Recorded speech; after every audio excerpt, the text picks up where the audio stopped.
All right, welcome in to another episode of the Goodman and Hummel podcast. I'm Jeff Goodman. He's Robbie Hummel, and it's a little bit of a different feel right now, Rob, because usually you're coming off the golf course and we're doing this pod, and instead you're coming off a game. You got another game, like you're wall to wall, actually working. So, how's the adjustment been for you? The world changed for me on November 9th. Different world out here. Yeah. 11 games in the first 13 days is a lot. But I am happy to be back working. I didn't appreciate your tweet last night telling the world that I actually have left the golf course, but it's accurate. Hey, I'm not lying. No, you're not. You're not. I'm gonna have to find something now that like the 3-on-3 thing is kind of like going probably towards either the end or it is the end. I need to figure out what I'm gonna do in the summer. Wait, you're retiring from 3-on-3? Maybe, I don't know. Well, I mean, it's like breaking news. I'm not going to make it to the next Olympics. So what's the? No, you'll be 42. I might play. I don't know, but it's coming to an end. Like whether it's this year or next year. Like so, I'm gonna have to figure out from April to November what I'm gonna do. You know, but yes, it has been from 0 to 1,000. You know what? Listen, Doster needs some help producing. So I'm sure he could use your help in the summer. Maybe do some college football. In the summer. What is he producing in the summertime? I don't know. I don't Cape Cod baseball. Who knows? He'll find something. I will say this. This is a little bit random from Doster, but it felt so good to be back in an arena with an atmosphere last night. Oh. It was like, dude, this is. You can feel it. I'm sure you can hear it too. Like I know that a lot of these channels and companies are like, well, we have the at-home capability or the studio capabilities. I still feel like we saw things last night. Like for example, DJ Carsonson just fell down. I don't even know. Maybe from the wide shot you'd see it. He was running back down the court and just fell down. And I actually didn't see it, but I heard it. So big boy. I wonder if the wide shot got it so that we would have seen it if it was on a Zoom or whatever, however we do these. But that is important. But then also just feeding off the crowd, man. Like, and I wouldn't say that Michigan is the loudest place in the Big Ten, but still, Buffalo played well, and we'll get into this a little bit later. But to have that feeling again is pretty cool. Listen, I was in the Garden. Yeah. Walking into the Garden, I kind of got goosebumps again, a little bit of just kind of getting back in because, last year was it was so unique and so frustrating and, not for us necessarily, but for the kids. Like I talked to some of the Kansas players before the game the night before, and you could tell Ochai Agbaji, I was talking to him about it, and he said, it's like I'm a freshman again. Yeah. And he didn't play like he was a freshman again. He played like he was a senior. He played like he's a grown man and a pro is what he played like. He did, didn't he? Dude. Right? Well, I just feel like in years past, he's been a guy where if he misses his first shot or whatever, or something, he'd kind of fade to the background. And he's always been able to come off pin downs and make plays. That has always been his deal. And Bill Self has done a really good job of understanding that and setting it up for him. But man, last night it was in transition. Yep. He was kind of getting his game on a little bit off the bounce. It was impressive. I really was impressed with Ochai Agbaji and honestly Kansas just overall. Yeah. They looked phenomenal. Was it that they looked phenomenal, Rob? Or was it that Michigan State's not that good or a little bit of both? I think a little bit of both. But think about no Jalen Wilson. I mean, come on. He's a player there. Yep. I thought Roy Martin in the second half did some really good things. They just were able to bring a lot of people off the bench who are good players. Like I feel like the kid from Drake, Yusufu, really didn't do. Pettiford was good. The freshman point guard. Yeah, he was good. I thought DeJuan Harris did some good things. David McCormick to me struggled, and still at the end of the game, that they're really feeding him the ball and. When he fades away from the basket, he does not make jump hooks every time. And you know what? You have to give guys like Julius Marble and Bingham credit because they work contesting and making it tough on him. But when he goes straight up, he makes those things. But when he doesn't, man, it can get It can get ugly. It probably was a little bit of both. Michigan State was very underwhelming. That's a tough first game for all these teams. I think it's awesome, but it is hard when, Michigan State's got some unproven pieces and some freshmen playing, and they're talented. Max Christie is really talented. Yes. But we were talking yesterday, he just kind of blended in. Yep. And honestly, when you look at their roster for Michigan State, he needs to be a star. Right. I really think because you have like Joey Hauser, Marcus Bingham, Gabe Brown, what we saw from Tyson Walker. They're really good in their roles. Right. But I'm looking at this, and at times they're throwing the ball into Marcus Bingham and like as if he's Shaq. And he's gotten better, but I just don't feel like that's a sustainable way to beat good teams. But what is with that group, Rob? What do you do? What is the number one option? Because Tyson Walker wasn't good, and you can tell. Yeah, AJ Hogarth was pretty good. He pushed the ball. He did some good things. Yep. Malik Hall was. Who are you going to? Who are you? Honestly, before the game, I would have said it's going to have to be Max Christie, because I watched the exhibition game and he looked really good. And you read some of the stuff that Tom Izzo has put out about how he thinks he's going to be a star, and I mean all the recruiting stuff, and he's got the tools. There's no doubt. And for a freshman, you get thrown into that atmosphere. And now, I mean, the Duke freshman did, and they look pretty good. Exactly. But I just think that I look at their team and I'm like, they are missing a Cassius Winston. And if you had a guy like that and then you put these guys around him, they'd be great. Yes. But they are missing right now. And maybe Max Christie grows into that, but they're missing a star. Whereas I feel like the other elite teams in college basketball, they have one. Michigan State, to me, looked like the 7th best team in the Big Ten. Like maybe they finished a little better. Maybe Izzo can work it so they finish 5th or 6th. But to me, when you watch them, you just said, unless Max Christie all of a sudden becomes an alpha dog, which I don't think that happens overnight. That'll take time. Maybe, by Big Ten play, he'll be better. Right. And I will say it is not fair for us to judge Tyson Walker off of one game, 100%. Which he gets 2 fouls in the first half, and you're thrown into the biggest game of his life. And he's from New York. He's from New York, Rob. Yeah. Too. So the pressure on him to play well was high. He could play much better than that, and that would help them. Yep. But outside of AJ Hogarth, Marcus Bingham, I've been pretty hard on him throughout his career because he hasn't made the jump. He's made little incremental jumps. Totally. Defensively, he was good. Yep. Offensively, Bill Self is daring him to shoot threes. Oh. Like they're just like, please, And I'm not saying he can't make it, but I don't think it's sustainable. I don't think him shooting fadeaway jumpers over David McCormick is sustainable. Maybe if he's hot, if he's got it going, then all right, let's do that. But they've got to find other ways to score. Joey Hauser is just kind of out there at times, and Gabe Brown is just kind of out there. They put up numbers like role players, like Gabe Brown 10, Joey Hauser 8, Bingham they 10. are. Yes. And Hogarth gives you 17, but you're missing the Cassius Winston 24 and 9. Like that. That's what they're missing. They're missing an alpha dog. It's amazing to me that you had Cassius Winston for that long, and you weren't prepared at all for life after Cassius Winston. I mean, they thought Rocket Watts was the guy. He was totally never a point guard. Foster Loyer was a backup and killed it at Davidson in his first game. I saw you like 30. Yeah, which is great level. But now you're trying to. Hogarth probably isn't the answer, but he's got to be part of the answer right now. And you're just saying Tyson Walker's got to be our. We're going to the portal and we're going to get the best we can. And I think Tyson Walker was one of the earliest commitments of point guards. So they took him early instead of saying, you know what, let's see who else pops up. Marcus Carr. Remember that whole deal with Marcus Carr in Texas, right? He went through the draft process. Right. And then Texas waited. They waited. But they in fairness to Michigan State, they knew we have a freaking problem. Right. We got to get somebody. Yeah. We have to get somebody in here. I was thinking about this today about Michigan State. So when I was playing, there was a couple of things that you always knew about them. They were going to throw out massive lineups that physically could punk you. And the game has changed. So that's kind of gone away.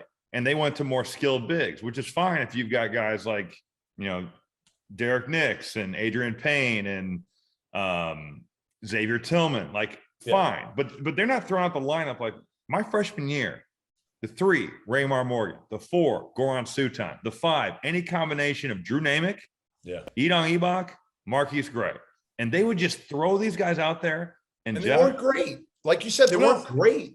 They were not, but they played their role and they would murder you on the glass. Yeah. They would murder you. Practice leading up to the Michigan State game, we might as well have got the football pads out ourselves because it was like just rebound drills and transition. Now, the game changed to where you cannot play like that anymore. So coaches have went more skilled, but now I'm looking at their front line and Marcus Bingham, solid Big Ten player, doesn't scare you from a skill standpoint or a rebounding standpoint. And also, they used to scare the hell out of you with their freaking fast break. And since Cassius, it hasn't been that. Like they just haven't been able to get out and run. See, Tyson Walker he is quick like that. That can be their game if they get him out in transition, and he can really get in the teeth of the defense even in the half court. They had 11 fast break points last night. Yeah, Tyson Walker will be better. Will he be the answer? I don't know, and I like him a lot.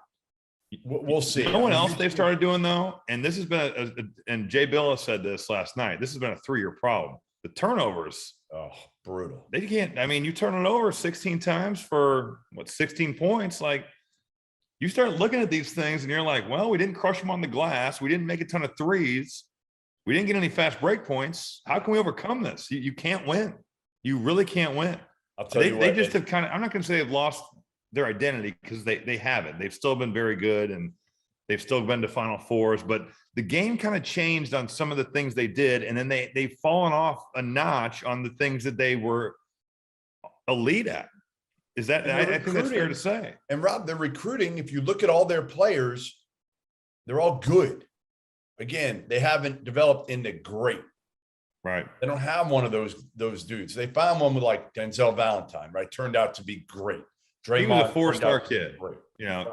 4-star kid. Yeah, no doubt. And again, like there's stretches where Izzo hasn't gotten those top players, but then recently, Miles Bridges. I mean, they've gotten some really good ones lately, and I feel like this team just doesn't even. I mean, again, Max Christie, maybe. I think Max Christie is going to be a good, nice player in college who ends up being a better pro because it's going to take him time. That's all. These days, small business owners are busier than ever, and spending time searching for the right candidates can feel like you're just taking time away from growing your business. That's why LinkedIn Jobs made it easier to find the people you want to talk to faster and for free. Create a free job post in minutes on LinkedIn Jobs to reach your network and beyond to the world's largest professional network of over 770 million people. Focus on candidates with just the right skills and experience, and use screening questions to get your role in front of only the most qualified individuals. Then use the simple tools on LinkedIn Jobs to quickly filter and prioritize who you'd like to interview and hire. It's why small businesses rate LinkedIn Jobs #1 in delivering quality hires versus leading competitors. LinkedIn Jobs helps you find the candidates you want to talk to, and they do it faster. Did you know every week nearly 40 million job seekers visit LinkedIn? Post your job for free at linkedin.com/good. That's linkedin.com/good to post your job for free. Terms and conditions apply. Kansas, to me, the difference is Kansas has better pieces, more of them, and Agbaji is a guy that on that night turned into the guy, and he's older. Yeah, he was a star at Madison Square Garden, no doubt, no question. And I think the other part was like you said, Harris. He pushed it. He pushed it. He can guard. He did a really good job defensively, and they've just got peace, man. Yeah, and I mean they take Christian Brown and they have him guard Joey Hauser at the 4, so they go small and he can do that. I mean, it just felt like they took away every advantage that Michigan State was trying to gain with personnel. Yeah, I mean, Self said afterwards to me, he was like, "Listen, other than Ochai, like we didn't play that well. Remy Yeah. Martin didn't take a shot in the first half. And, What and do you? He had 10 points in the second half. 15. 15 points in the second half. Yeah, he was good. Good in the second half. Yeah. Bill Self can really coach. I mean, they draw stuff up, and it just. I mean, he is. Multiple coaches. Awesome. Listen, multiple coaches in the country, Rob, have told me they feel like Bill Self is the best X's and O's coach in the game. I think he is. I mean, the way that they run their stuff, the handoffs into the ball screens, the zone offense is like the under out of bounds. They get that freaking lob play every game I watch. Where they're running in loops and somebody breaks it off and they throw it up and somebody usually and it's coming, don't you? Abaji just tears the rim off. I mean, you should know it's coming. You do, but you just can't stop it. I don't know. Yeah, I mean, I think Kansas is certainly, again, no surprise. You kind of knew it coming in. When they returned Ochai last year, and he told me after the game, I asked him, how close were you to going to the NBA? He said, very, very close. Yeah. I mean, they thought he was gone, which is part of the reason they brought in Jalen Coleman-Lance. Right. They thought he was gone. So now you get Coleman-Lands. I almost played against him, I feel like. I was close to over. When did he get to Illinois? Like 14, 15? Yeah, we looked at 15. Doster and I looked at like who hosted him. Probably like Malcolm Hill. It was yeah, I can't like Brandon Paul. Maybe Brandon Paul or like I think it was Brandon Paul. It might have been Brandon Paul if he was visiting early, right? Which he probably was. He was a pretty top 100 kid. Crazy. How about Brandon Paul was like a year younger than me, or 2 years younger than me. How about Agbaji? Self told me was ranked like 360th in the country. Yeah, well, I remember his freshman year when he was making all those threes, and people were like, "Who is this guy?" And like, well, we fought him in Kansas City. Yeah, I asked Bill. I'm like, why did you take it? He said we saw him and like he was okay, and I'm like, why did you take him? He's like, he really wanted to come, and he's a really good kid. I'm like, what? You know what's crazy though? Like, and I think my last college game was against Kansas, and before the game, it was a day before when we were practicing. Coach Payne told us, he's like, guys, they have no McDonald's All-Americans, like none. Yeah. But now their team was good. Like Thomas Robinson had become a college All-American. Jeff Withey is a first-round pick. And Tyshawn Taylor is an NBA, what was he, second round, late first? Yep. And then they just had really good role players. But when you're thinking about one seeds in the NCAA tournament, you're thinking of like Duke's roster from last night, or like UConn at the time, who's just, oozing with 5-star kids, So he's won with both. I mean, he's had teams that are incredibly talented, like with Darrell Arthur and Brandon Rush, but he's also won with teams like the team we lost to. They went to the national championship game against Kentucky and lost to Anthony Davis and those guys. With Thomas Robinson, who's playing in like Japan right now, Tyshawn Taylor, who's playing overseas, Jeff Withey's no longer, he was in the league for a few years, but you're right. I mean, you look at what he's been able to do, and I don't think he gets enough credit as a coach, as an elite level coach. When you watch the games, out of timeouts, amazing. I mean, he is top notch. All right, so the other game, which everybody's kind of waiting for, it was probably half full for the first game at the Garden, and then obviously, Kentucky fans start to come in, Duke fans start to come in, the NBA players start to come in, and there on the sideline. Obi Toppin, high-fiving Kentucky dudes. It was pretty clear right away, Rob. Like I came out and I was talking to, Self and some of the Kansas players. So by the time I walked out, it was like 5 minutes into the game. And I walked out and I looked in the court and I was like, holy shit, Oscar Tshiebwe doesn't look big. Well, he doesn't look big. Like he was small compared to Mark Williams, Paolo. Like he didn't look. When I saw him at Kentucky, funny because that man had 20 rebounds. Unbelievable. No, well, like at Kentucky, he looks like a man child. And he's sculpted. He can toss some guys around.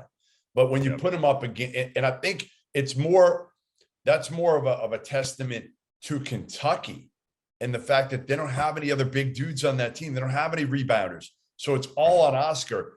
And I feel like that's going to be a major issue this year for Kentucky is if he gets hurt, if he gets in foul trouble, if he's not playing well, who else?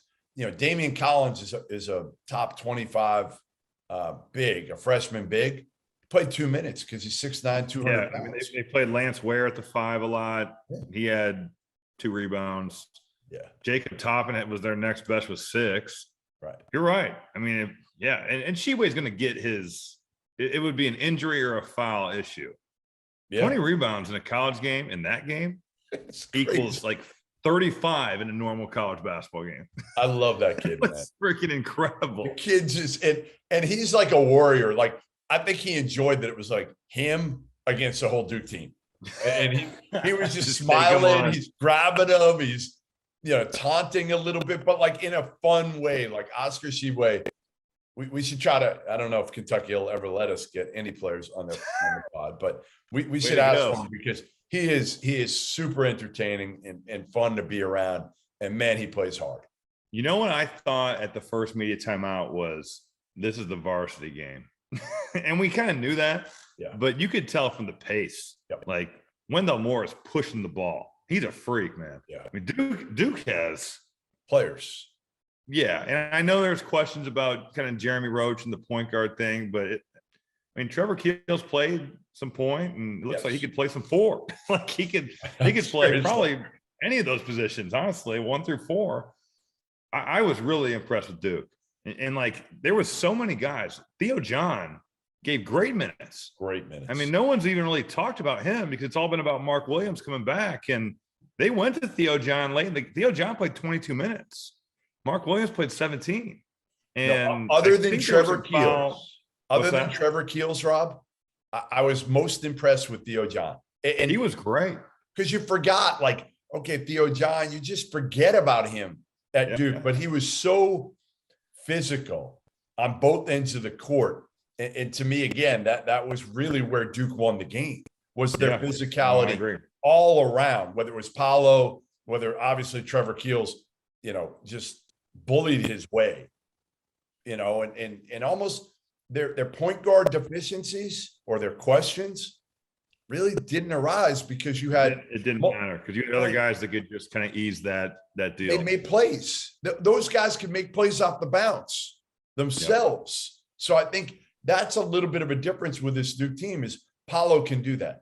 Keels can do that. Wendell Moore can do that.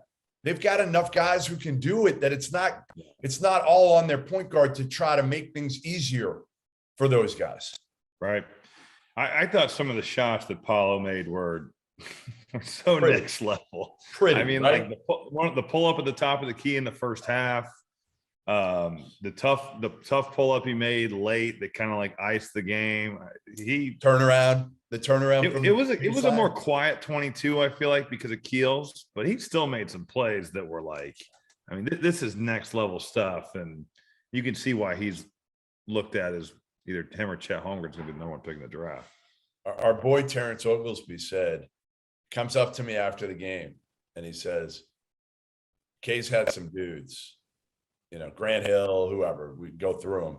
He goes, I think he's going to be the best ever to play for Coach K. The best ever. Most NBA career? Or most talented. I don't know if he was saying like he'll have the best NBA career or he's the most talented. I don't know specifically, but those words, and I'm like, whoa, like that's strong. I don't. Bold thing, it's bold, but it's not like drunk though. No, like it's not so out in the universe. Yeah, I mean, who would it be? You'd be talking Grant Hill. Yeah, you'd be talking, I guess Christian Laettner, probably college, but not pro. He was. Well, I guess it depends on what Terrence is trying to say. Right. Zion Williamson is so phically gifted. Right. But Paolo's going to be better. JJ Redick is so supremely skilled. Like I don't know what he's saying, so it's really hard to quantify that. We'll have to get him on so he can clear that up exactly. But what he's right about is that Paolo Banchero is a stud, and he's going to be as good as probably any player in college basketball this year. And the thing I loved about him is like he plays with a ferocity. He plays with an intensity. He has some shit to him.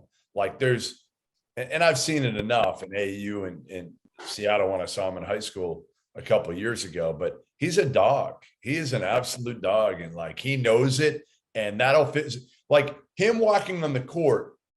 And you can speak to this a little bit, because I've always wondered this. When you go up against a dude like that, like, who's the most intimidating guy you ever played against at college? Was there somebody like that where I knew Evan Turner too well from rooming with him? Probably Blake Griffin. Okay, before the game, we went out there. We're playing Oklahoma in the NIT at the Garden, and there's like nobody there. It's like there's like 1,000. It's the anti-champions classic of last night or 2 nights ago, and before we're watching film the day before the game, and Paint's like, "You guys have to understand, this is Karl Malone." Yeah. And I, as like a Bulls fan, I'm just like, "Oh my god!" Like, you know, we double teamed him. I guarded his brother, and I just left Taylor. And Taylor scored a good amount. We were like, let him do it. We have to somehow slow this dude down. He still had like 17 and 22. I mean, it was like crazy. But he also made this play in the game where I thought he killed Etuan Moore. There was like an air ball. He jumped up to save it, and Etuan had fallen down. There's a picture of this. I'm going to find it online. I'm going to send it to you. Etuan is like laying on the ground of the garden, like looking back. And Blake Griffin has the ball, and he's about to literally murder him and throw it off his head, and he did. This thing went like 7 rows into the Madison Square. It was really intimidating, but it was his sophomore year, our sophomore year, for the same age, and it was like this aura had been built up about him. How like, dude, he'll posterize you on every move to the, you know what I mean? Like, it was just he was like that. I mean, again, grown to this even then, and that was in November. And I mean, throughout that season, he was just dunking on everybody.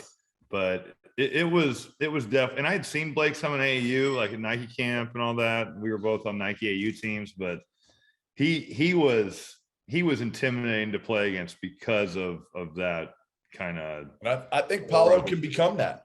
I think Paolo could turn into that, where guys in the ACC, you know, maybe not a Carolina, maybe not Armando Bacot or one of those dudes, but some other guys go on the court and he's already psyched him out.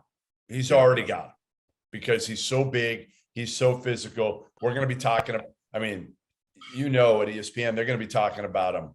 And rightfully so. I mean, he's a generational type player. Right. And I think we're so lucky this year that we have freshmen that are stars, and we've got 5th-year guys who are great players. I mean, the talent in college basketball this year is probably as good as it's been in a long, long time. Yep. Because COVID didn't allow it to become so depleted like it's been, you know, the last 3, 4, 5 years. Yeah. No, you're right. And you've got Chet, who is a blast to watch because, again, you've got a 7-footer who can stand out there and shoot threes. And you've got a 7-footer who can block every damn shot. And he looks like he's 175 pounds. And admittedly, like, he's kind of a dork. So, like, it all fits, right? So people will love to watch Chet, and he's at Gonzaga. So everybody will rip on him because Gonzaga, you know, from some people can't win the big one, which is ridiculous. But, and then you got Paolo. Like 3 Final Fours in a row. Like, right. I mean, it's like what are we doing? Any program except like minus like 2 or 3 of them is you know, you had this incredible run. Right. But that's crazy. Trevor Keels. So I didn't know anything about this kid. I'll admit. I mean, again, because I didn't go out in the circuit, we weren't allowed to 2 years ago when he was a junior. So I didn't see him at all. So I'm watching him and I'm like, all right, like, why haven't I heard anything about him? Why haven't, you know, John Shire and Nolan Smith told me how good this kid is when I talked to them. What's that? They've been holding out on you. I guess. I don't know. I mean, a freaking scoop here. But he was spectacular. I mean, he was like, and again, it wasn't, it's funny. So I had Randolph Childress on last night, and he recruited Trevor Keels when he was at Wake. Mm-hmm. And what he said was, Trevor Keels' body is much, much better right now. It was not toned at all. He was like, he was big. 6'4" bowling ball. Yes, but not jacked. Now he's jacked. No, right. And he said the one thing he didn't do the other night that he could really do is shoot the hell out of it. Yeah, I mean that's what they were saying on the broadcast. I'm like, if he can do 4 that, from 3. Yeah, if he's making threes, how do you guard this dude? I mean, because I don't know how many guards.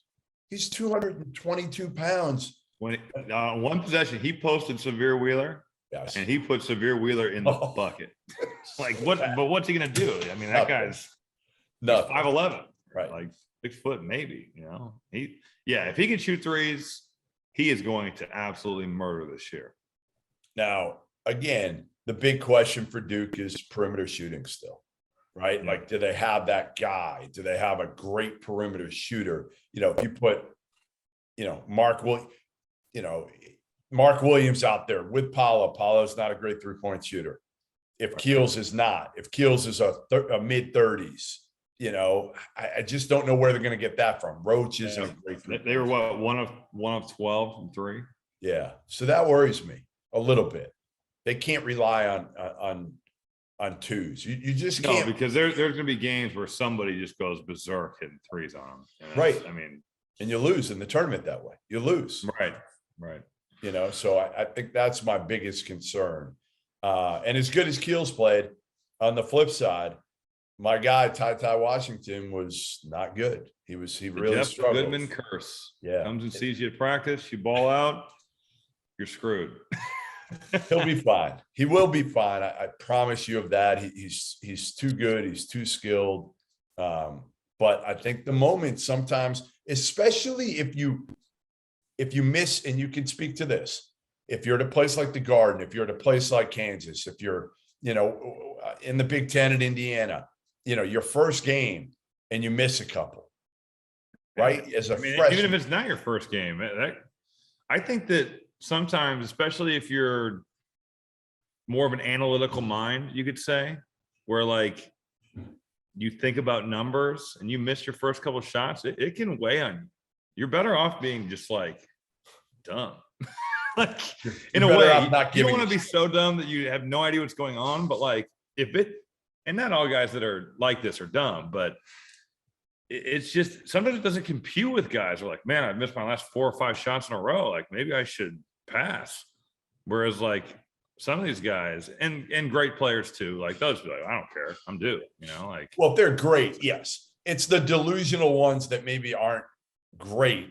Yeah, no, I don't care. Yeah, and you see that a lot where there's guys that are numbers thinkers and they miss a couple shots and they're gonna just holster that thing and be like, man, I need to move the ball. It's a real. I dealt with it some, especially in the NBA, because it was so numbers oriented.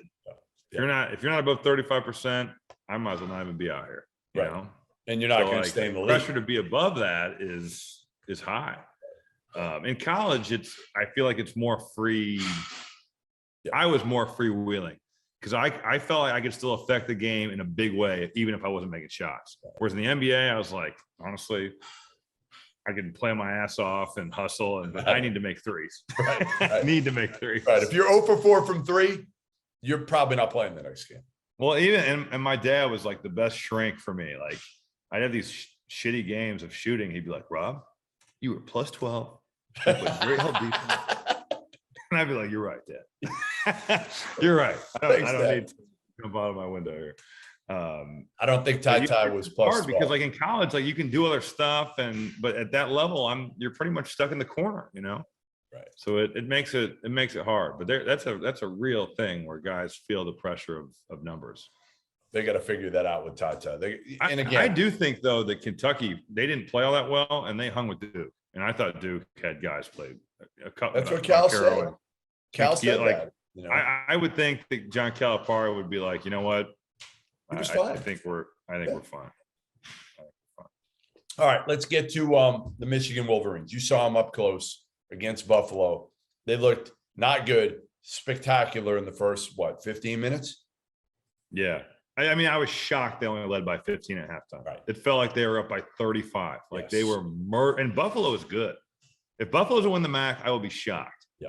Nathan Williams was killing last night. He was killing. He had 30, 33, I think. Josh Mballa from Texas Tech is a man child. Didn't play well last night. Got in foul trouble. Ronaldo Segu, probably one of the best point guards in the MAC, maybe the best point guard in the MAC. He was good. But no, I was even overall. I mean, first half, you were like, dude, this Michigan team is awesome. The freshman Caleb Houston was killing. Then he got a second foul, and it kind of cooled him off into the last 5 minutes. Musa Diabate. I tweeted. Did you see my tweet? My sarcastic tweet? I said 14 minutes into the season, and I'm handing Michigan the national title. I mean, I would have said the same thing. They were so good. They were murdering. I mean, Devontae Jones was running the offense. Eli Brooks was doing what he does. Hunter Dickinson ended up being phenomenal in the second. I mean, down the stretch, he just took the game over. Ended up with, I think, 29. What was the really difference in person, Rob? The difference in person from Hunter last year to this year? Yeah, I mean, it was a lot of left jump hook. He didn't try to show off a jumper. Nope. I think he's in better shape. I would say. I think he was in really good shape last night. He did make a really nice move where he caught the ball on the right block, and the guy was overplaying him to his right shoulder so hard, he just spun off and went and dunked on him, and it was got an and one. Yeah. He's just got to, even if it's a turnaround jumper, I don't think it has to be a right hand jump hook. You just got to go over your left shoulder to keep the defense honest. Like, so he didn't do it at all last night. He didn't even try it. I don't think he shot anything past. Maybe he shot one in the first half and missed. I think like 17 feet, I think. But yeah, he was phenomenal. You know who was honestly maybe the difference in the game though was Terrence Williams. Terrence Williams. He was, they put him on Jonathan Williams, and he slowed him down after he'd gotten 30 with like 9 to go. And I think it was defensively, he was great. He made some shots. He made plays. I think he ended up with 15 points. He was awesome. And Hunter Dickinson had said at media day that he's playing the best basketball of his life. And Hunter's known him forever. They're both from the DC area. I was really impressed, even overall. Like they have some really, really good players. And I think Eli Brooks is one of the most undervalued guys in the league. I just think he wins, and he makes shots, he defends. They're really good defensively. They're going to be. I was unsure. I said they were in the Final Four in our picks, and I was really going off potential. I feel a lot better after seeing them last night.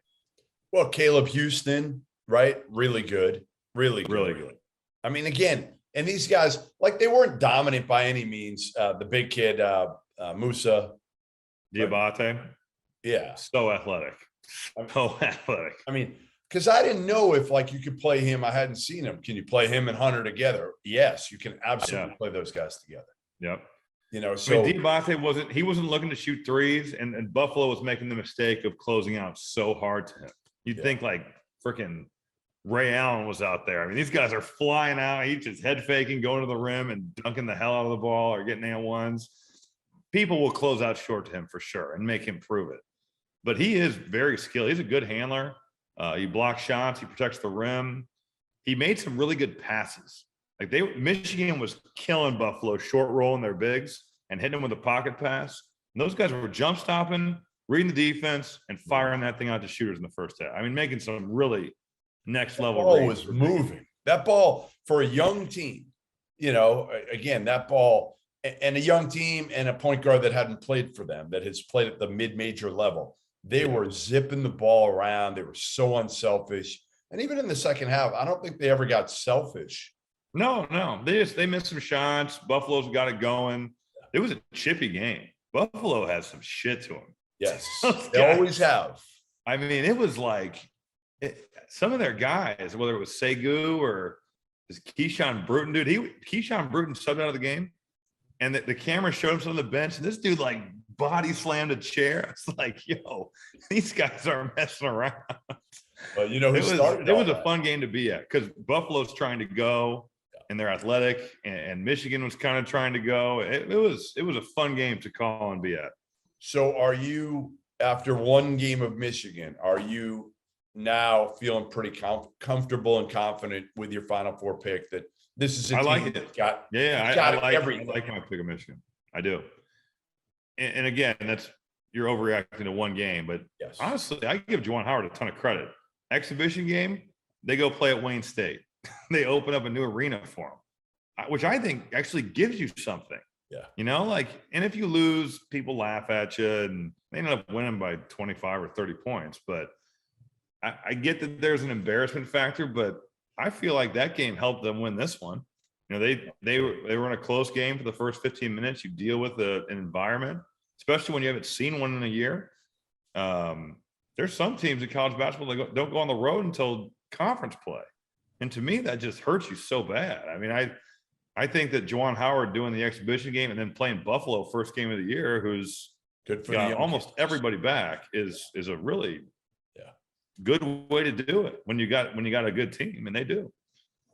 All right, so I'm out in not really your stomping grounds, but you've been out on the West Coast plenty, golfing, gallivanting, whatever else you've been doing out here. I probably should get some restaurant recommendations from you. You probably I'll give them to you now. So I got Villanova, UCLA Friday night, and then I'm going Texas Gonzaga Saturday night. So pretty good two game stretch here. I wasn't going to do it, but I decided I want to be home for Thanksgiving with my family. So what a family man. What a guy. Thanksgiving. I'll be around you guys. I don't know about that, but I got instead of the Gonzaga UCLA game in Vegas, I was like, all right, I'll be home. And then next week we got some good ones. We got 4 teams in Mohegan Sun. We got your alma mater. Yep. Purdue, Carolina, Tennessee, Villanova. So I'm gonna see plenty of Villanova. That might be the best. I mean, Atlantis is awesome too, but that might be the best event we got this year. Really good.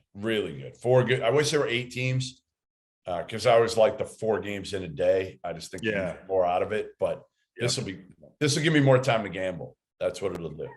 Mohegan Sun. Actually, I don't know if I can. I'm bringing my wife and daughter.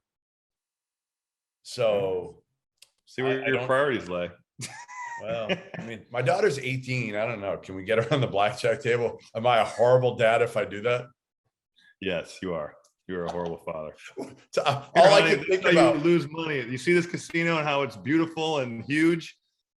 Our odds are not in our favor, but blow it all right here. Yeah, that's great, Dad. All I could think about was like, all right, can I get her a fake ID just for this? For the Mohegan. What dad are you? I'm a horrible father. Bad thoughts. Bad thoughts going through my head. Anyway, all right, let's get back on topic. Villanova, UCLA. UCLA's already got some injury problems. Cody Riley's probably going to be out. Mac Etienne's probably going to be out for the season, I think. But they got Miles Johnson, who Archie Miller told us and reiterated. How about this?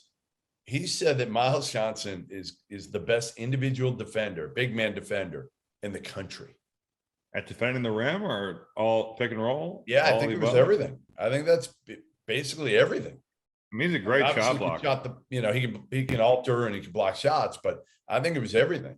And so to me, we're going to see kind of a different UCLA team with a rim protector, instead of an undersized guy like Cody Riley.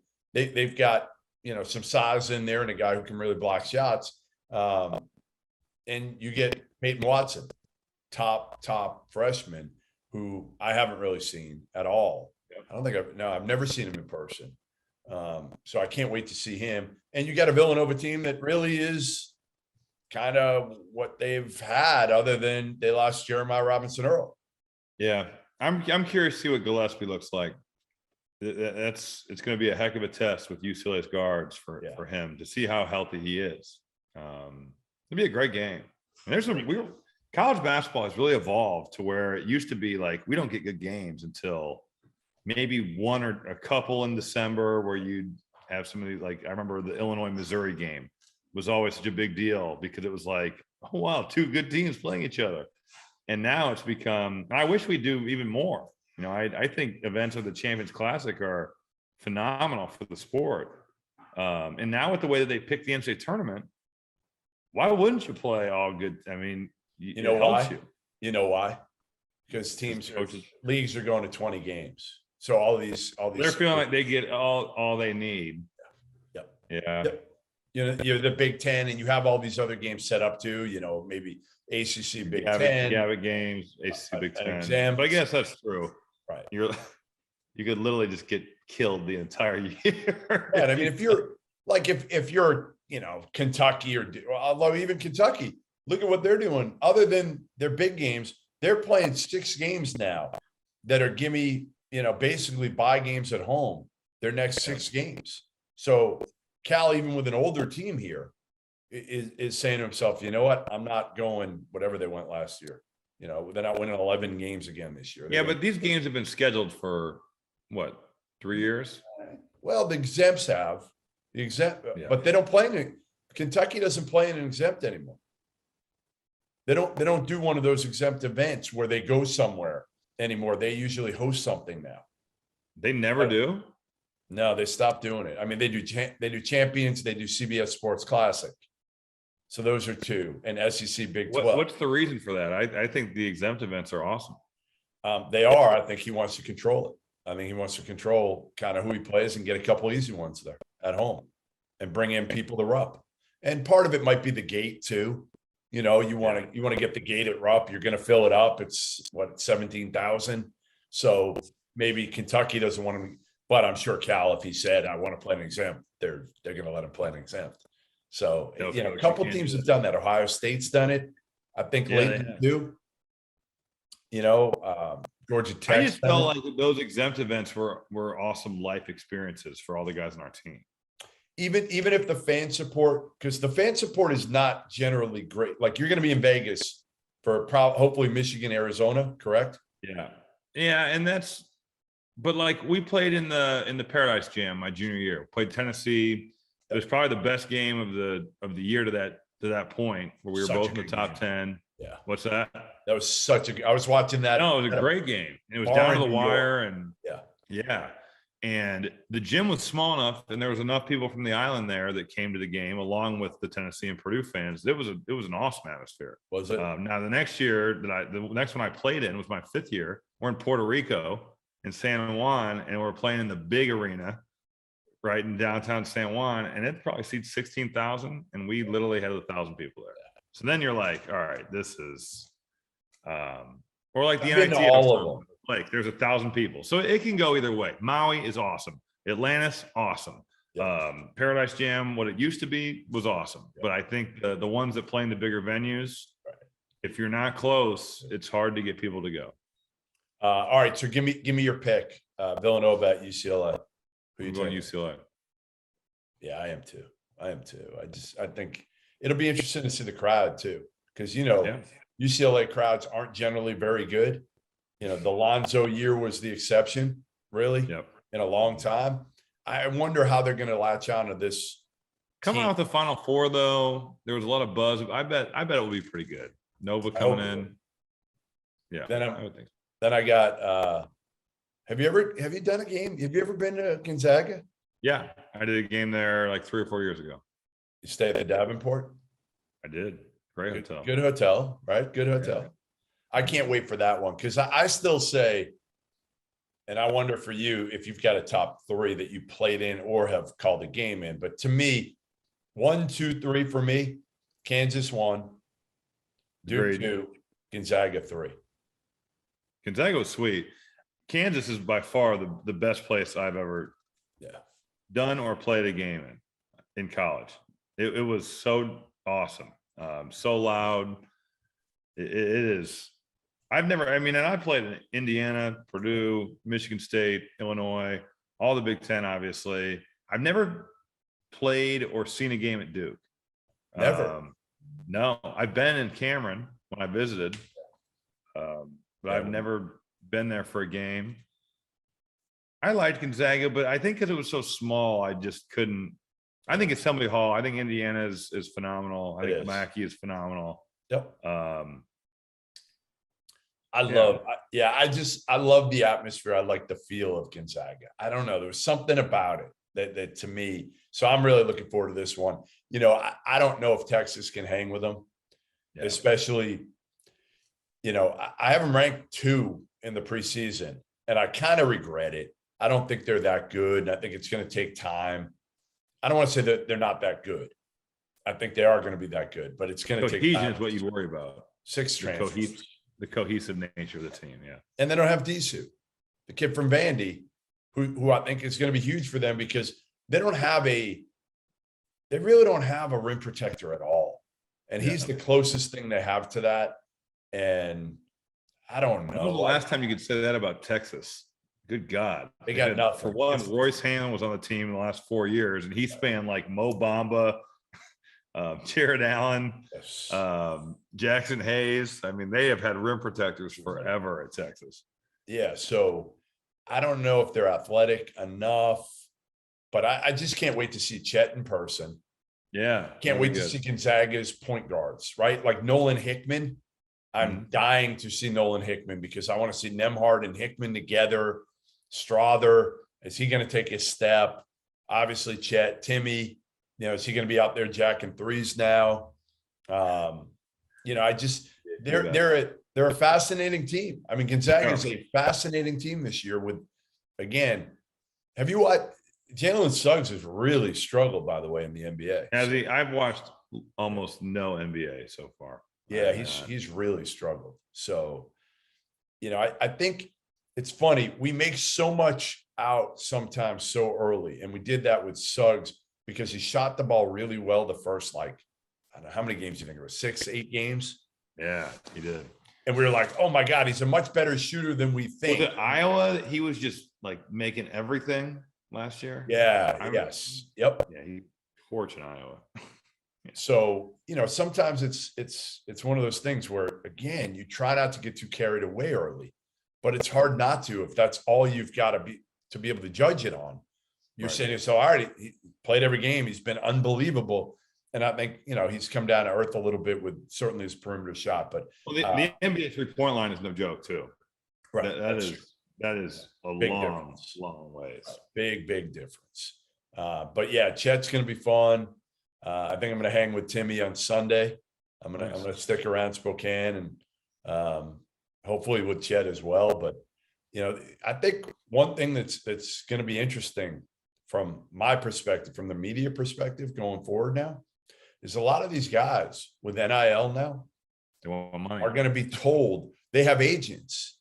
They have agents now. So when they get asked to do something beyond a post-game interview, I think a lot of them are going to run it by their agents, and their agents are going to tell them either don't do it, ask for money.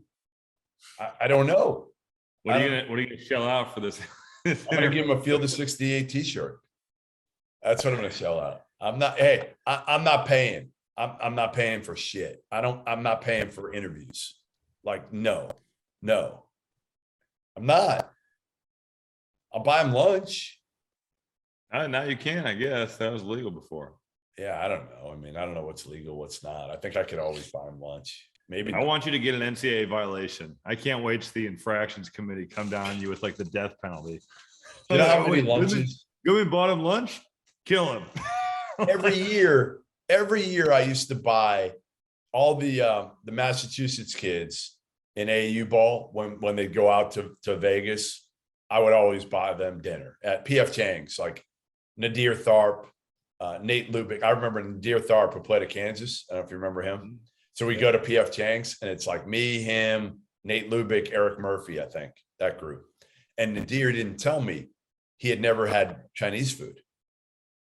So he takes a bite, and I see the look on his face, and I'm like, Nadir, man, you don't need to eat it. If you don't like it, he's like, I like it. I'm like, no, you don't. You hate it. You hate it. So I still joke with him about it. But yeah, there was things why wasn't SYF getting trips to PF Chang's down in Florida or something like that? I know you obviously didn't deliver enough. I guess. All right. Well, listen, I'm going to let you get some rest because you need it. I mean, I didn't think I'd say this, but you look a little bit fatigued right now, Robbie. It's not just old age. I know. Now that I'm 32, I got to get my beauty sleep. You feel me? You got to start, you're going to know Michigan better than anybody after next week, though. Yeah, no, I've seen them a lot. I've seen You like got to report back. Quarter of their first 8 games. Yeah. You got to report back about my alma mater too. Yeah, I have high hopes for them. Ben Thurman's pretty good. So yeah, and Tubelis is good, and it'll be point guard play that'll probably decide how good they're going to be. But all right, well, listen, I'm going to go out, get some dinner. Rob is not helping me in that department at all here in LA, Marina Del Rey. So if anybody's got anything, let me know. Go to Night Market if you like Thai food. Night Market in Venice. It's Night really Market in Venice. I see you as a big. Pad to you. Get that. Have you hit the courts in Venice? I see you as a guy who goes there as a ringer. What's going on? I have been there. I've never played there though. I've never played at Venice. I think it's just a bunch of meatheads.